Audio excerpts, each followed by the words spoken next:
Hey guys, welcome to 30-Year-Old Virgins. I'm back here again with Andy Sziraki. What's up? Again? Again? Come on, man. It's a weekly thing. I like it. They're not sick of me yet? Wow. Not sick of you yet. This is a streak right here. So last week was a monumental week. I actually had twins, which is amazing. And Kave did an interview with Andy, and I watched it. You guys kind of poked fun at me in the beginning about having a dad-bod. No way, man. Come on. Glutes. Sean's working on his dad-bod over in Columbus, so I had to jump in his place. Hey, Sean, next time we're here, we're going to have you lifted up, man. We got to have you lifted up a little. You got to unveil. No dad-bod. I'm not going to let it happen. That's all motivation right there. Constructive criticism. You know what? Dad-bods are in right now. Yeah. Yeah. It's winter in Ohio, too. You can hide that stuff. Tons of sweatsuits. Yeah. But anyways, so that's a real thing, dad bod. So I was just telling Andy that since I had twins, I literally only have 10-minute increments to do anything. I usually like to work out at least a half hour in my basement. Haven't had time to. The twins are on a 3-hour cycle. So they poop, they pee, they eat every 3 hours. Sounds familiar. Yeah. Well, here's the kicker. It takes them about an hour to do all those things, and they're not on the same schedule. Well, if you take your cell phone in the bathroom with you, it could turn into an hour. It could. Come on. It could. The legs are falling asleep. Uh-oh. Gotta move.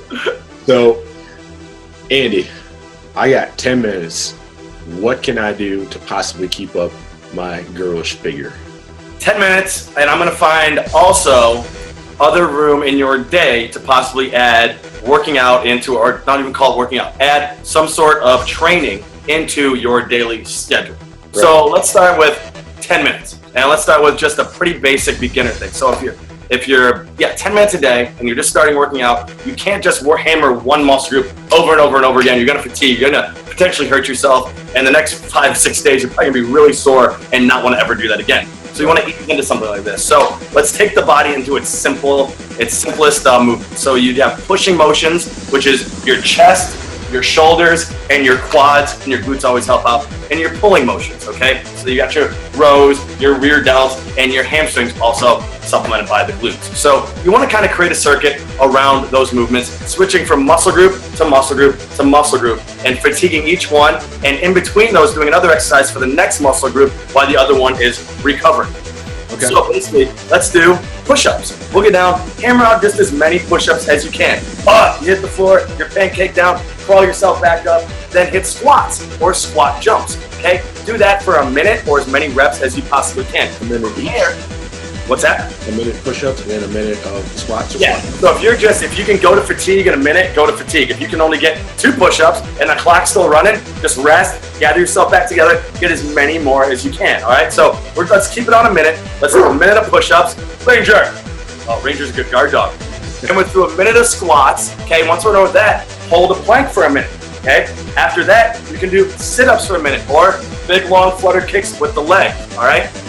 If you've got some equipment, you can add in some pulling motions such as push-ups, such as pull-ups, such as rows, things like that. For pulling motions, you really do need to have a little bit more equipment, some sort of suspension device to do something like that. Right. So that's pretty beginner, okay? So what did we do there? We did upper body push, we did big lower body with the squats, we took care of core with this and the flutter kicks. So it's a pretty well-rounded circuit right there.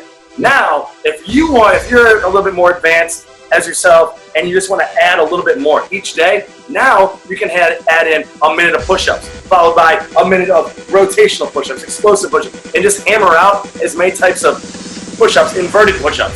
That was inverted.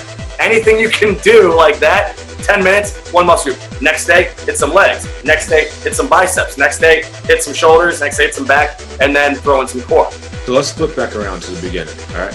You said it all really fast, because that's what you do. You talk really fast. I love it, though. So you said a minute of push-ups, right? Yes. 1 minute of push-ups. 1 minute of flutter kicks, correct? Yep. 1 minute of squats. Squat or squat jumps, depending on where you're at. And then if you have some sort of pull, right?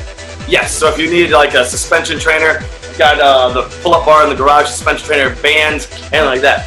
a set of bands is probably one of the best things you can do as far as starting a home gym. All right, they don't weigh anything; they're portable. You can take them anywhere, and you can get up to 200 pounds of resistance with these rubber bands, connecting them all together. You anchor them down well. Make sure that's key. Anchor them down well, but then you can push, pull, and rotate. Get a total body workout. I would get bands before I'd even get a set of dumbbells. Right. Bands definitely first. Add everything else as you go. Luckily, I got a set of bands for you for my wedding gift, so I still. Oh yeah! Those are amazing. There we go. Use them, baby. They better not be collecting any dust either. Nope, they're in the basement. I'll come check. I'm not collecting dust. There's no dust in the basement. No way. But no. Go ahead. So, how can I? Obviously, I got 10 pounds of baby, 11 pounds of baby. How can I incorporate them into the workout? If I'm okay, so here's the next thing, and I'm on a big kick lately with this thing called rucking. I'm actually annoying a lot of people because all I do is ruck around. I'm rucking this, rucking that, rucking everything. So what you can do is, basically what's a ruck? A rucksack is a backpack, okay? I got some, I throw some bricks or some weights in there, anything like that. What it does, basically you're loading up your body with resistance, with weight, all right? So if you're, say you're walking around and you're walking your babies and you've got them in the stroller, you can throw a backpack on with some weight in it, and all of a sudden you've got 20 to 40 extra pounds all over this area of your body here, your core, all right?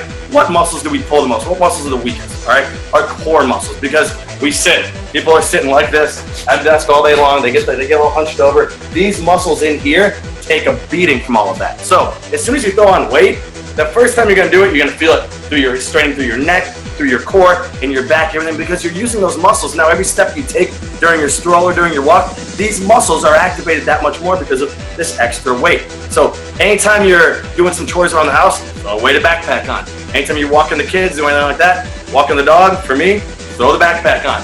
Now you've got kids too, and I've seen these awesome looking little dad packs where you get one on the front and you get one on the back, and you can just go right there. So now you got the balance. So you got baby in the front, baby in the back, right. And you can do the same thing. I actually have two of those in the corner right there. You actually got one of those? Yeah. Dude, look. Come on, let's see it. Well, they gotta get them all together, but here's one. Okay. And here's another one. Dude, that's perfect. Can you make two babies on at once? I have not picked that one apart. I don't think so. I think they're both front loaded. Well, that's training. Yeah, start with one baby and then progress to two babies. Yep. But here's the thing, now you've got this weight on you, okay? Your hands are free. So if you're moving around the house, I mean, your wife might look at you a little crazy, your neighbors might look at you like you're nuts, but they'll get over that once you're no longer dad-bod and in sick shape, right?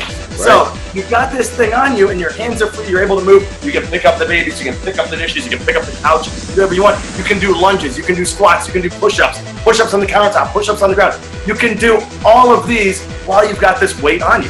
We're talking about the weights now, not the babies. Not yet. I have a question. Answer. Why would I pick up the couch?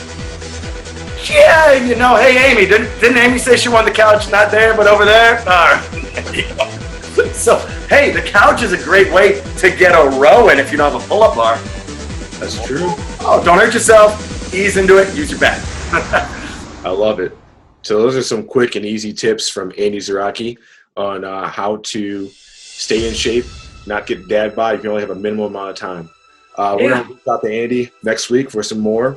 And appreciate you, Andy. Yeah, no problem, man. Train home, baby. Turn everything in your day into training. Booyah!